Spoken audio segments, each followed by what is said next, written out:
नमस्कार, मी प्राध्यापक डॉक्टर मच्छिंद्र सकटे आणि आपण पाहत आहात लोकसंवाद न्यूज. सत्य जे तुमच्या समोर. मित्रांनो, 5 जुलै 1992ला दलित महासंघाची स्थापना झाली. दलित महासंघाच्या गेल्या 35 वर्षाच्या चळवळीमध्ये जी मैलाचा दगड ठरावीत अशी जी आंदोलनं झालेली आहेत, त्यामध्ये अत्यंत महत्त्वाचं, तितकंच ऐतिहासिक आंदोलन म्हणजे वाटेगावच्या अण्णाभाऊ साठेंच्या स्मारकाचं आंदोलन.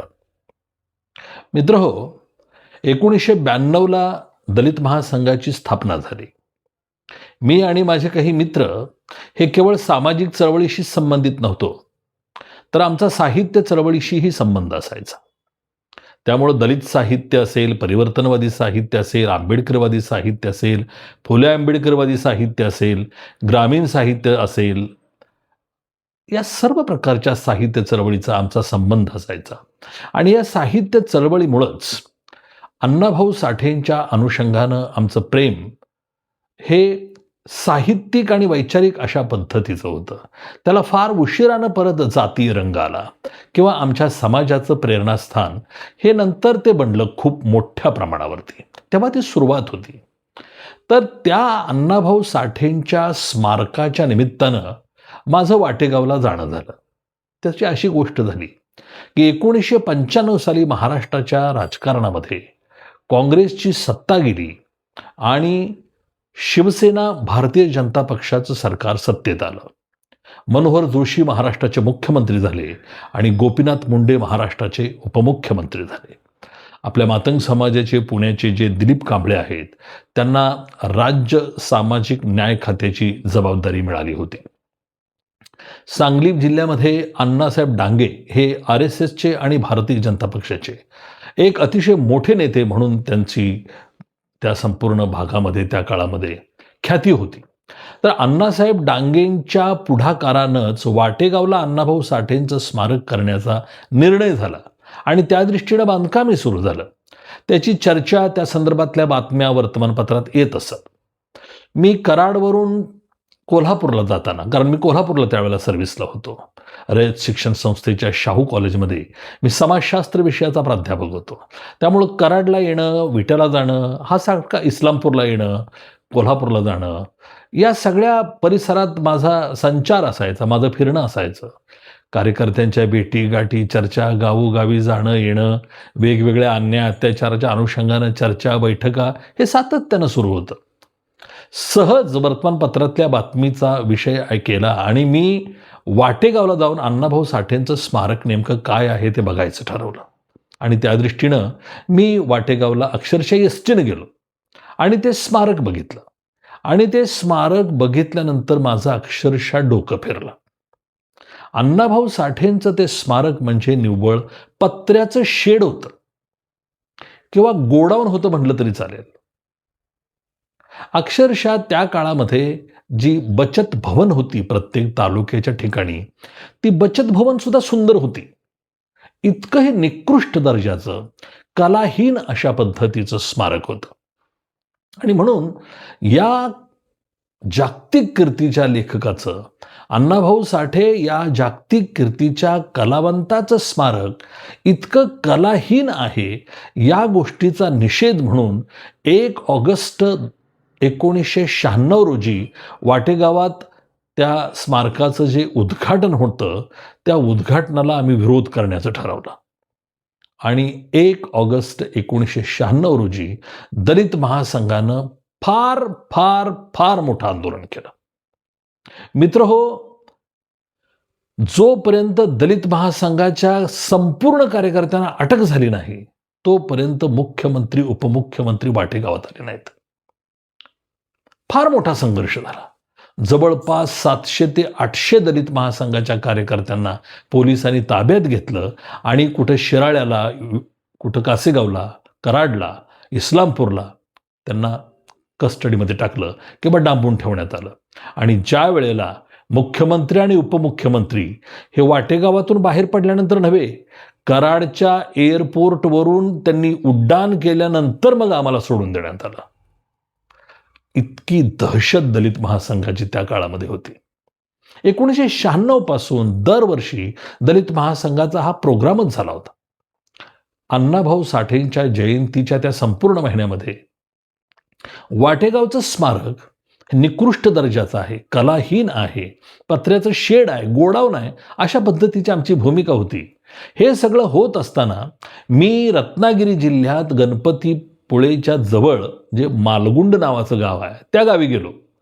तिथं केशव सुतांचं स्मारक मी पाहिलं आणि त्यानंतर आम्ही अशी भूमिका घेतली की अरे निदान केशव सुतांचं स्मारक आहे तसंच तरी स्मारक करा ना, की जिथं अण्णाभाऊ साठेंचं सगळं साहित्य ठेवता येईल. सर्व प्रकारच्या समतावादी, परिवर्तनवादी, आंबेडकरवादी विचार प्रवाहाला ताकद देता येईल. सगळ्या प्रकारचं दलित साहित्य, ग्रामीण साहित्य अशी यांचे प्रमुख इथं दालनं असायला पाहिजेत. एखादं गेस्ट रूम असायला पाहिजे, एखादा परिसंवाद चर्चासत्रासाठी एखादा हॉल असला पाहिजे. असलं काहीच नव्हतं हो तिथं. आणि त्याच्यामुळं मालगुंडला जसं साहित्य ते मालगुंडला जसं केशवसुतांचं स्मारक आहे तसं तरी किमान करा, हा आमचा आग्रह होता. परंतु आम्हाला यश नव्हतं. आणि योगायोगानं 1999 साली शरदचंद्रजी पवार साहेबांच्या राष्ट्रवादी काँग्रेसबरोबर आमची युती झाली दलित महासंघाची. आणि 1999ला काँग्रेस राष्ट्रवादी यांचं सरकार महाराष्ट्रात आलं. भारतीय जनता पक्षाचं आणि शिवसेनेचं सरकार पडलं गेलं. आणि या नव्या सरकारमध्ये महाराष्ट्राचे मुख्यमंत्री म्हणून विलासराव देशमुख झाले आणि उपमुख्यमंत्री म्हणून छगन भुजबळ त्यावेळेला उपमुख्यमंत्री झाले. 2000 सालामध्ये मला शरद पवार साहेबांनी अण्णाभाऊ साठे महामंडळाचं अध्यक्षपद दिलं आणि 2001च्या 5 ऑगस्ट दिवशी आम्ही वाटेगावात अण्णाभाऊ साठेंची जयंती करायचं ठरवलं. 1 ऑगस्टला का नाही, कारण अण्णाभाऊ साठे महामंडळाचा कार्यक्रम 1 ऑगस्टला मुंबईत असल्यामुळं आम्ही 5 ऑगस्ट 2001ला वाटेगावात जयंती करायची आणि आंदोलनही करायचं असं साधारण ठरलेलं होतं. परंतु दलित महासंघाचे माझे सगळे सहकारी यांनी सांगितलं की सर तुम्ही आज यायचं नाही, आज इथलं आंदोलन आणि इथली जयंती आम्हीच करतो. मी म्हणालो की यांचं काहीतरी प्लॅन दिसतंय. तर मी त्यांना सांगितलं ठीक आहे, जे काही करायचं ते करा, परंतु लोकशाहीच्या मार्गानं करा आणि एकच करा की वाटेगावच्या त्या स्मारकावरती दलित महासंघाचा निळा पिवळा झेंडा फडकू द्या. सगळे ओके म्हणले.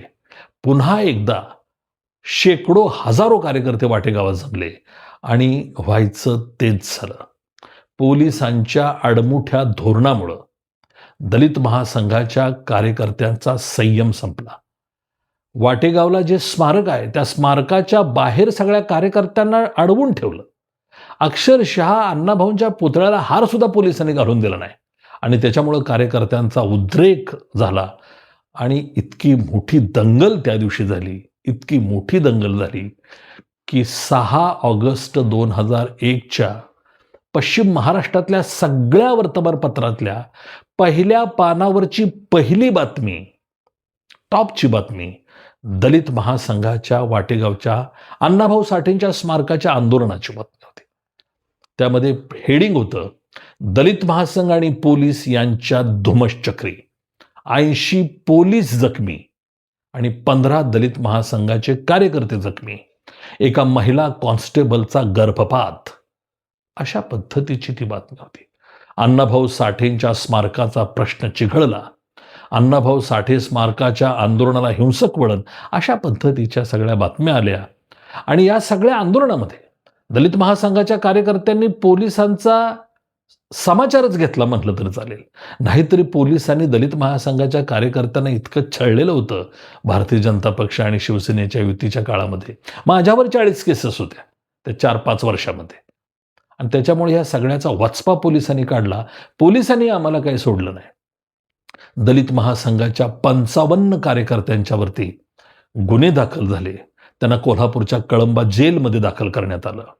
बरेच वर्षानंतर, काही महिन्यानंतर सगळ्या कार्यकर्त्यांची सुटका झाली आणि सुटका झाल्यानंतर अनेक वर्षानंतर त्याचा निकालही लागला आणि 55 दलित महासंघाचे कार्यकर्ते निर्दोष असल्याचा निकाल इस्लामपूरच्या कोर्टानं दिला.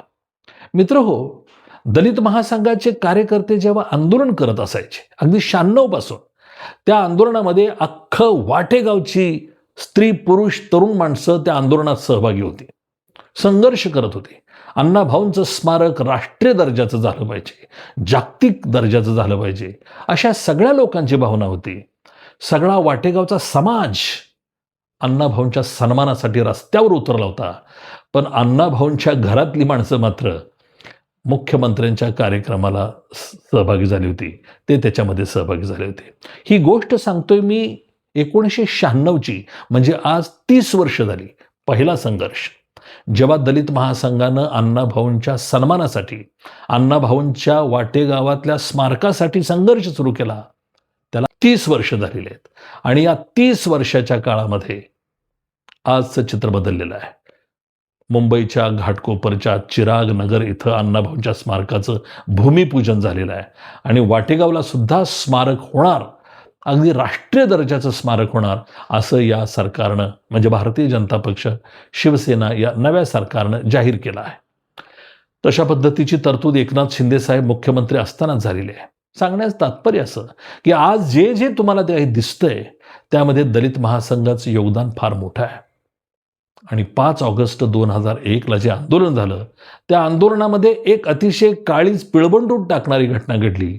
आणि ती घटना म्हणजे अण्णाभाऊंच्या स्मारकासाठी, अण्णाभाऊंच्या सन्मानासाठी वाटेगावामधलाच एक तरुण, जो विवाहित तरुण होता, त्याला 1-2 वर्षाचं बाळ होतं, तो या आंदोलनामध्ये शहीद झाला.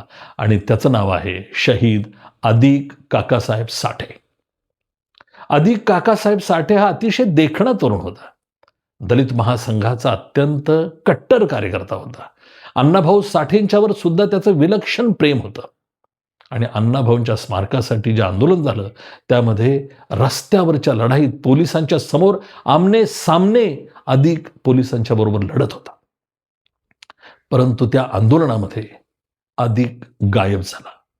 तो कुठं गेला हे कुणालाच कळालं नाही. पोलिसांना त्याचा शोध घेता आला नाही, घरातल्यांना शोध घेता आला नाही.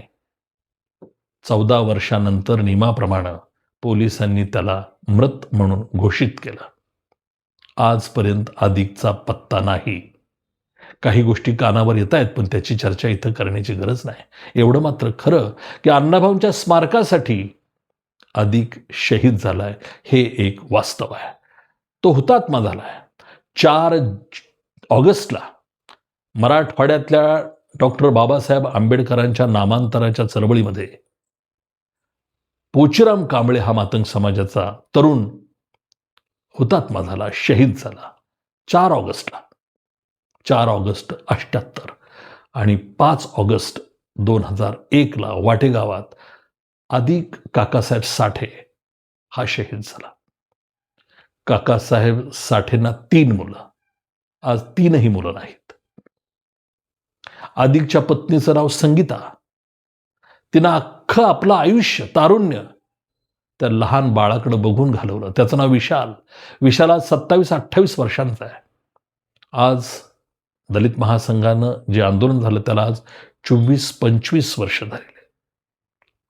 विशाल स्वतःच्या पायावर उभं राहिला असला तरी सुद्धा या शहीद अधिक साठेच्या कुटुंबियाला शासनानं मदत केली पाहिजे. अधिक साठेचे वडील काकासाहेब साठे, मी दिसलो की मला ते नाराज व्हायचे आणि एवढंच म्हणायचे, माझ्या मुलाचा तुम्ही जीव घेतलात, माझ्या मुलाचा जीव घेतलात. मी त्यांना एवढंच म्हणायचो. मातंग समाजातले लोक अक्षरशः अनेक पोरं दारू पिऊन मरतायत. त्याच्या कुटुंबातील लोक सुद्धा त्याचं कोण नाव घेत नाही. पण अधिक साठे चळवळीसाठी गेलेला आहे. अधिक साठे अण्णाभाऊंच्या नावासाठी गेलेला आहे. अधिक साठे अण्णाभाऊंच्या सन्मानासाठी गेलेला आहे. अधिक साठे अण्णाभाऊ साठेंच्या स्मारकासाठी गेलेला आहे. तो जरी गेला असला तरी तो कधी मरणार नाही. महाराष्ट्रातला मातंग समाज त्याला मरू देणार नाही. शहीद अधिक साठे म्हणून त्याची प्रतिमा आणि त्याचं नाव अमर राहणार आहे. आणि तो अमरच राहील. वाटेगावची 3 माणसं खरं तर शहीद झालेले आहेत. गावासाठी, वाटेगावसाठी.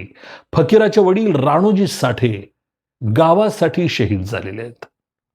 समाजासाठी क्रांतीवीर फकीरा साठे शहीद झालाय. आणि अण्णाभाऊंच्या स्मारकासाठी अधिक साठे शहीद झालेला आहे. अण्णाभाऊ साठेंचं स्मरण करत असताना, अण्णाभाऊ साठेंचा जय जयकार करत असताना महाराष्ट्रातल्या मातंग समाजानं राणोजी साठेला विसरता कामाचं नाही, फकीरा साठेला विसरता कामाचं नाही आणि अधिक साठेलाही विसरता कामाचं नाही. मित्र हो, रक्ताचीच नाती महत्वाची असतात असं नाही, तर विचारांची नाती सुद्धा महत्वाची असतात. तीच दीर्घकाळ टिकतात. त्यावर कधीतरी आणखी बोलेन. फक्त एवढंच मी सांगेन की अधिक साठे, शहीद अधिक साठे, शहीद अधिक साठे, हुतात्मा अधिक साठे हा खरा खोरा वाटे गावातला अण्णाभाऊ साठेंचा वारसदार आहे असं मी म्हणेन. आज मी तमाम महाराष्ट्रातल्या मातंग समाजाच्या वतीनं, दलित महासंघाच्या चळवळीच्या वतीनं विनम्र अभिवादन करतो आणि शहीद अधिक साठे अमर रहे एवढंच म्हणतो. जय भारत, जय महाराष्ट्र. पाहत रहा लोकसंवाद न्यूज. सत्य जे तुमच्या समोर.